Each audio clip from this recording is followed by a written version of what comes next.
You ask Tiger to solve. This deals with linear equations with one unknown. The final result is f equals 45. Let's solve it step by step. Swap sides. Isolate the f. Multiply both sides by inverse fraction 5/2.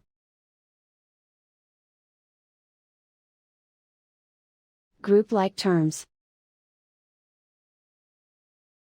Multiply the coefficients. Simplify the fraction. Multiply the fractions.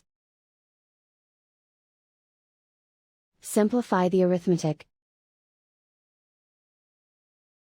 And so the final result is f equals 45.